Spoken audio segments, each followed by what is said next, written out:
Laila, Katherine, can you hear me okay? Yeah, hi, Dr. Phil.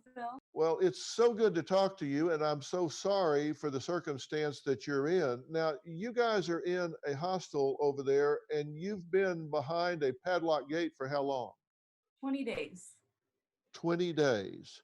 And when you say you're behind a padlocked gate, exactly what does that mean? There's a property there. You can't go out of the gate, go out on the street, go to the store. You can't go pick up essentials. No.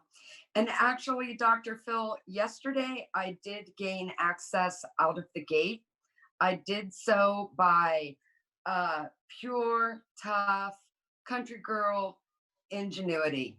And I let it be known that I was aware of the laws in the country and also the local laws and the local protocols. And I had a friend call from Mumbai city up to Delhi. He had directed me to to ask that they call the police department on my behalf. I have an American phone.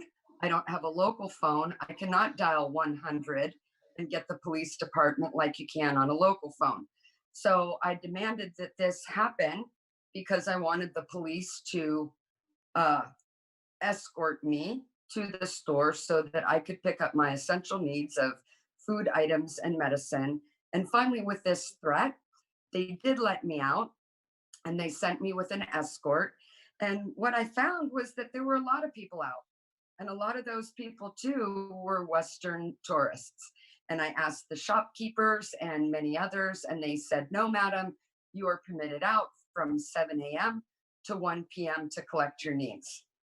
Not to be loitering or something like that, but just to collect those essentials. I had one of these masks on. And okay, so what you're saying is that the hostel had put in their own rules that the actual law was that you could be out from 7 to 1, but the hostel had imposed more rigid rules than were actually required. That is correct. Well, the owner of the hostel is just trying to like protect us and protect his name, and because we are his liability if something were to happen to us outside of the hostel during the curfew hours. This is the excuse that he's presenting. And Laila, you were allowed to leave the hostel with an escort for 20 minutes as well, correct?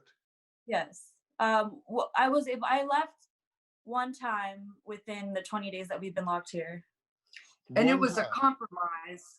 It was a compromise that took meeting with every member of the hostel. I had to fake cry to the doctors, telling them, please just tell the staff to let me out. Please, I need to get some B12 vitamins and some protein bars, Okay, and of course, listen, I want to be very clear. I mean, you guys are not wanting to, go out and violate the stay-at-home order. You're not wanting to just go out and wander around the city. You're just saying, first, you want to go home, but you're just saying you want to be able to go to the store to pick up essential items for your health and well-being. That's what you're asking to do, correct? Right. Fresh fruit, toothpaste, another bar of soap.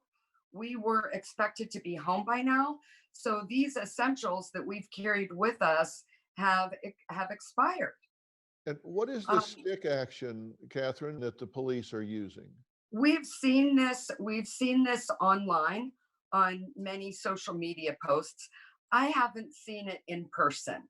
Here at the hostel, we did have a gathering in the car park one night where we all came together. They pulled some little burners outside so anybody who wanted to could kind of cook a dish from wherever they came from, and we're coming together as a group dinner. The police came and busted our party for doing this. And when they did, they also explained to us that we were permitted to go outside of the gate from 7 a.m. to 1 p.m., but to keep our distance.